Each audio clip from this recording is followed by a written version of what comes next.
Terima kasih Anda masih bersama kami. Pemirsa, Istana Kota Bahran yang terletak di Kota Pinang merupakan salah satu istana kesultanan terbesar di wilayah Sumatera Timur.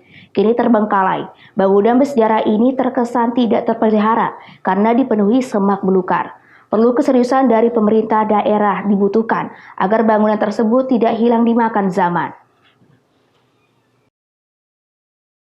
Sejak runtuhnya Kesultanan pada revolusi sosial di tahun 1946, istana yang berada di Kota Pinang, Kabupaten Labuhan Batu Selatan, hanya meninggalkan sisa bangunan yang tidak lagi terawat. Bangunan ini terbengkalai dan tak terurus, terlihat dari banyaknya rumput dan pohon liar di sekitar lokasi. Diketahui Istana Kota Bahran ini dulunya didirikan pada tahun 1927 dan baru berumur belasan tahun.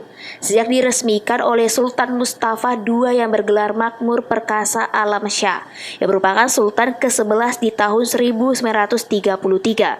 Pada tahun 1946, Istana Kota Bahran runtuh akibat revolusi sosial. Salah seorang wargawan Ades Iskandar menyampaikan bahwa Istana Kota Bahran sudah lama terbengkalai tanpa ada perhatian yang serius dari pemerintah. Untuk menyikapi ini dengan pihak ahli waris, mengingat sisa bangunan istana ini cukup potensial dijadikan potensi wisata sejarah. Nama Istana Kota Bahran memang selama ini terbengkalai tanpa ada perhatian yang cukup.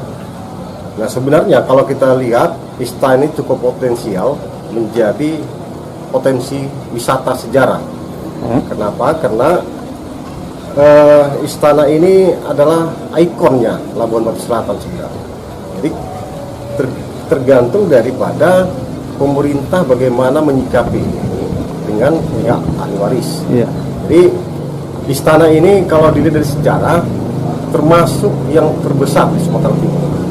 Jadi dia dibangun sekitar tahun 1927 dan proses pembangunannya itu sekitar 6 tahun sampai 7 tahun. Jadi pada tahun 1933 atau 34 ini diresmikan.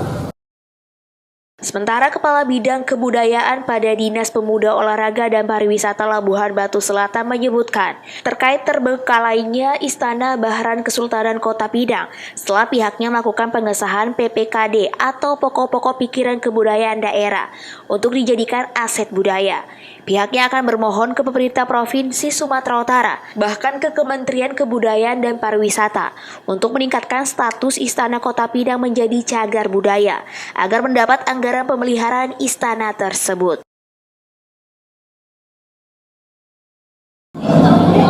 Kedepannya yang paling dekat, yang paling diutamakan sekarang adalah pengesahan dari PPKD, pokok-pokok pikiran kebudayaan daerah.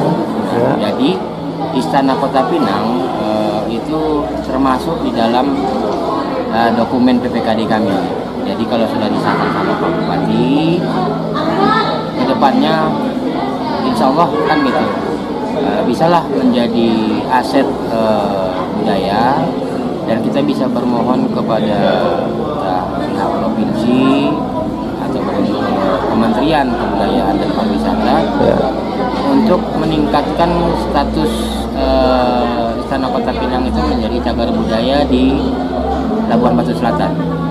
Sehingganya ke depannya kalau sudah status cagar budaya dan disahkan dari menyandanglah status tersebut, insya Allah mungkin ada anggaran untuk memelihara bangunan Istana Kota Pinang.